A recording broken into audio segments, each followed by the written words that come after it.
a tour of Greg's van today, and I'm also going to have a short interview later. So let's get right into it.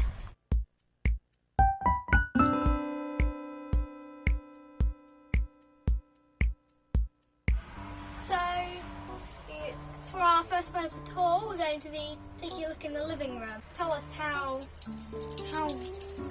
this works, because it looks like you have a heater or something down Yeah, we originally was going to have an L-shaped seat here, and we were going to keep the bulkhead in. And then when we saw these double swivel seats, and we changed our mind, and this was going to give us a lot more space. And this is like the seat that you've got in your van, isn't it? Same arrangement. Yeah. So we got rid of the L-shaped seat, we just put a single bench seat in there, and then underneath there is our Truma heater, and that does all our heating and hot water. So we've got running hot water in the van for the shower, we've got running hot water at the sink, and then that keeps us nice and toasty and warm as well. How did you fit the table? It looks like it's a Yeah, this is it's called a lay gun leg, and it's from the boat industry, so it's from the marine industry really. They have it on boats, but it enables us to we can have the table like here, or we can have it over here, and a lot of the time it's just put like that. tucked away. Yeah, so we can just store things on there, so it's really handy. So what kind of things do you have stored in your cupboards? So we put this shelf in here, and then up here we've got our extra bedding up here. And your window covers. And we've got our window covers up here. And I have got a stash of DVDs in here as well, if you want to watch a late night movie. So we've got that. And then up here we've got our plates, cups and saucers in there. And then this cupboard, well, I don't know whether we should admit to this, but this is our snack cupboard. Full of snacks. Yeah, so we have everything in there. And then I noticed that you have a TV here. How do you fit this in a van?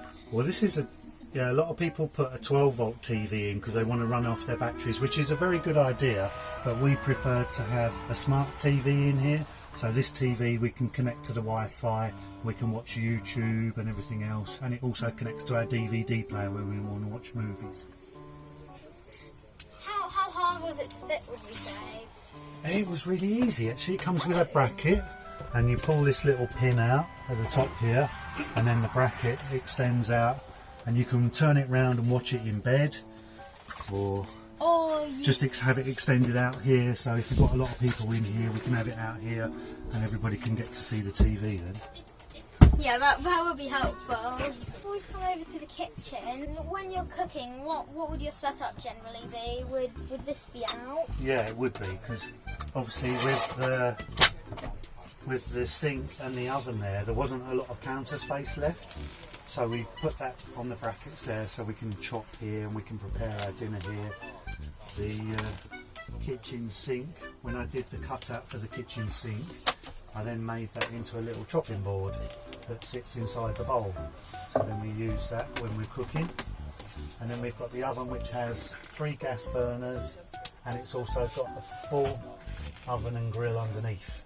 But we find we use the grill quite a lot, but we've rarely used the oven. We haven't really done any baking or anything like that in it.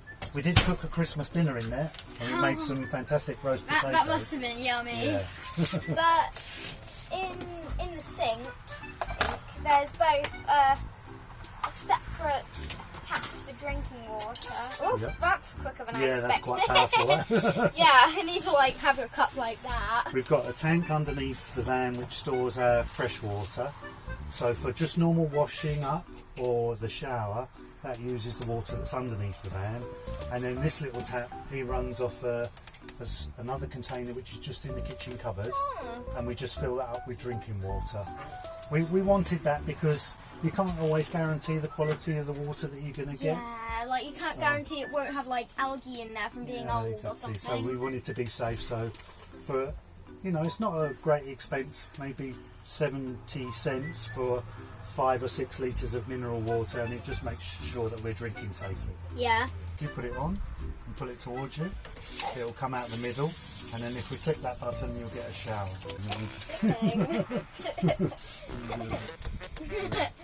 Sorry about that. Edit. Cut. The stovetop, so I'm guessing here's your kettle. Where does this go when you drive? Because this is why we've got this little bit of non-slip mat here. So what we do is we close the cooker down. We usually move that, probably throw it on the bed, and then the kettle just stays there. And it's enough not to just slide around. We obviously get rid of all these bottles when we're driving, and the kettle just sits there. And what do all these gadgets do? So this is our little control centre. So what we've got here is, this is a switch to turn our gas supply off. So if we close that, it shuts the gas bottle off at the back. So it's a bit of a safety thing. If we had a problem here, say we had a fire or something, I could turn that switch off and that would kill the gas supply. This is our water level indicator. So at the moment we've just filled up with water, so we're full. And if that red light was on, that would tell us that our grey water tank was full. This is our solar charge controller. At the moment it's really sunny, so we're getting lots of solar. Our batteries are full. You can see there, we've got our little smiley face and our batteries are full up. And then this is our heating. So on here we can select our van. We can dial in the temperature that we want and press that, and then that turns our heating on and then keeps the van nice and warm. Is this your fridge, I'm guessing? It is, yeah. That's a little 12-volt compressor fridge, a little CRX50. So that's quite tiny, but it's just big enough for the two of us. We can get all our bits and pieces in there. This section, then we have the bathroom, which, can you tell us about how the shower works? Yeah, so we've got a Truma heater which gives us hot and cold water. So both sides are pressurised. So we've just got a normal domestic mixer valve in there. So it's got a hot and cold supply to it. So that gives us our shower. It is a wet room, so everything in there can get soaking wet. It's all sealed and watertight. And then we've got our cassette toilet in there as well. And normally your cassette would come out through the outside of your van, but we didn't want to have to cut a big hole in the side of our van. Yeah. So our cassette actually comes out here, and then we can just draw the cassette out there and empty it and then put it back in. This is the bed area. With the lights, they turn on just by touching the rim. You can go up here, the other lights on. So, how did you fit this pin wall? So the van is ply lined, and then on top of the ply lining we've got a 1/2 inch of felt, coloured felt, so it gives us a little pin board. And then all the postcards there are all the places that we've been. We try and get a postcard from every place that we visited, and we just pin them up on the wall in the bedroom. Ah, and what kind of things do you store up here? Just like clothes? Yeah, these are all our clothes. So this is my side. So these are all my cupboards. And I've got my t-shirts in there and my toiletries. In the next one I've got my jeans and sweatshirts. And in the end I've got some tech stuff like my drone is in there and things like that. And then Lou has got all of that side is her side. She's got all of her clothes in there. So anything else you'd like to show us about your van, or is that about the end of the tour? Underneath the bed you've got a huge, great big storage space. It might be best if we have a look from the back. We've got our refillable gas bottle in here. This is a 22 litre gas low bottle. And there's a connection point on the side of the van. And then inside the garage, excuse the mess, we've got 2 fold-up city bikes in there, which if we're parked up outside of the town, we can get the city bikes out and then use them to ride into the town. It's a lot more convenient than trying to park this long van in a really tight sort of city environment. At the back we've just got extra storage. We keep our laundry in here, and then down the side here is all our leisure batteries and our controls. We've got 3 110 amp hour AGM batteries, and we're 100% solar, so everything is run off of our solar panels on the roof. We don't have a split charge relay or anything like that.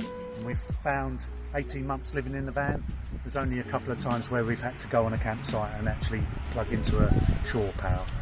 How long have you been on your van? We got rid of our house about 18 months ago. And so we've been living in our van full time since then. We were just renting the house at the time, and this was a way that we could do like an early retirement thing. So we could actually stop working, and travel Europe and do it more economically. What countries have you visited in your van? We've been to 7 different countries at the moment, so... That's a lot. Well, I think there's like 52 countries, I think, in Europe, so we've only really sort of scratched the surface, but we've done quite a lot there. France, Spain, Italy, and then some of the smaller ones, I think. Obviously, we've done the UK. Gibraltar is even classed as its own little country. But we've still got lots to explore. What's your favourite country been so far? We love France, just for the countryside is really beautiful and it's really pretty, and it helps because we can speak a little bit of French, so that's always good. But I think the longest time we've spent is in Portugal. We really love Portugal. The west coast of Portugal is beautiful. Yeah, I like Portugal too. Good. What's the favourite thing you have here in your van? Oh, that's a tricky one. Yeah, there's lots of things really. I think essential for us is the toilet. Yeah. You know, we like to, obviously that's really essential. You've got to have that, I think, personally. But no, some of the gadgets, I think, like our solar panels, we've got the TV, and it's really just a home from home. We've got the oven and the cooker, so we cook everything that we would normally do at home, and it's really no different. It's just a home on wheels. Talking about your YouTube channel, how did you get into it? What made you think, hey, I'm going to make a YouTube channel now? Well, yeah, it started off, it was nothing to do with van life. So originally, Lou's father and I started doing some woodwork. He had a little workshop, so we built the workshop, we videoed that. We were watching a lot of people that were doing carpentry at the time. So a lot of American carpentry channels, we were watching that. And then we thought, hey, we could probably video some of this and put it up there. And to start with, probably 50% of our viewers were from America because they're really into their carpentry. That's how it started. And then we got the idea of doing van life and converting the van and travelling long term. And then the whole channel sort of changed from being a carpentry channel into a van channel. Have you had any funny or memorable moments on your channel that were cut out or just kind of spoofs? Yeah, we have got a folder on my hard drive called Gag Reel. So all of the little bits that go wrong or whatever, things that we haven't put in our videos, I've been saving them, and I will at some stage probably edit a little. Make a compilation. Yeah, exactly. Yeah, and put that out of all the things that have gone wrong. But we've had quite a few things that have gone wrong on. I say gone wrong, but quite a few things that have been quite funny when we've been on our trip. Like, we've been following the sat-nav and it's taken us through a road that's really tight or narrow. We've had things like that. Or we drove down a mountain to a bridge, and then when we got down there, half the bridge had disappeared and we had nowhere to go. So yeah, so we've had some fun like that. Have you had any situations that you thought could have been dangerous, like driving on the side of a mountain with no barrier and just a big drop? Yeah, we've had loads of those, and I do suffer with a little bit of vertigo, so I find those really difficult. And we just come back from northern Italy, up in the Dolomites, and we drove up to a camp there, which is about 900 metres, and I'm really pleased it was dark, because I think if I could see off the side of the mountain, I wouldn't have driven up there. Yeah. So, thanks for watching, and I'll leave a link to Greg's Insta and YouTube in the description. And so, bye! Thanks very much for doing the van tour. It's been an absolute pleasure to meet you guys, and hopefully we can continue our travels together. Yeah, thanks for letting me do an interview. Now, bye! Thank you.